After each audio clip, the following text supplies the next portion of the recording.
இளமையாக தோற்றமளிப்பாங்க. நாளைக்கு சாக போறேன். நாளைக்கு சாக போறேன்.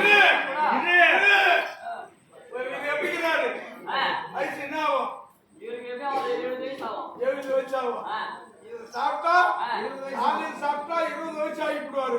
16 வயசு. அப்ப குடும்பம் இருக்கு. நவரத்தினத்தை கூட எங்க புரிஞ்சு நவரத்தினம் கொடுத்தாதான் காசுக்கோ பண்டத்துக்கோ நெல்லுக்கோ கவுருக்கோ கொடுத்து கிடையாது. கோமேதுக்கு வச்சுக்கிறியா ஓட்டா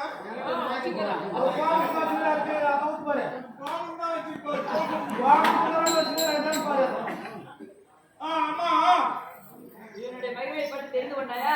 சொல்ல அதான் வயதானவர் கூட இளமையாக இருக்காங்க. நாளைக்கு சாக போற கிழமை கூட இந்த பாலோ தையோ மோரோ வெண்ணையா விட்டா உயிர் போகிறதுக்கே ஏது வைக்கிறேன். 14 வயசு ஆகிடும். யமனே கூட கிட்ட வந்து பயப்படுவான். மகிமக்கு தெரியல. என்ன வச்சுக்கிட்டியா?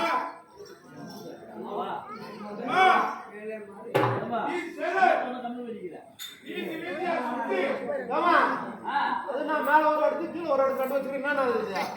மேல ஆட்டுதுக்கே மாட்டுது. மேல ஆட்டு மாறு கீழத்து மாட்டு மாறு தெரியா? கண்ணாடி போட்டுக்கிறீங்க.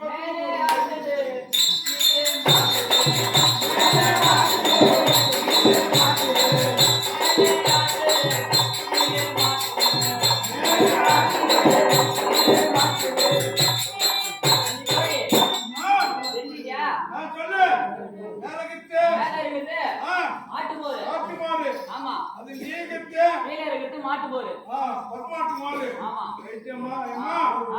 இந்த வீட்டு ரத்தாபுரி பட்டணத்துல வீதி வீதியா சுத்தி எனக்கு கால் பாஞ்சு போகுது. வெய்ய நேரம் ஆகி போச்சு. இனிமே ஒரு அடி கூட என்னால எடுத்து வைக்க முடியாது. ஆலாமரத்தாட்டியில இறக்கி வைக்க அது யாரோ தொலை உள்ள வரா ஒரு முள்ளின் மூக்கி அவளை பார்த்தா அவன் கண்ணு நல்ல பத்தி வச்சுக்கிறா. பல்ல பார்த்தா பணமர மாதிரி வச்சுக்கிறா. வரவை என்ன புடுமாளோ உன்ன புடுமாளோ தெரியாதேம்மா. இந்த நாட்டுல இருந்து காப்பாத்திட்டு வர பொறுப்பு. சரி இறக்கி வை.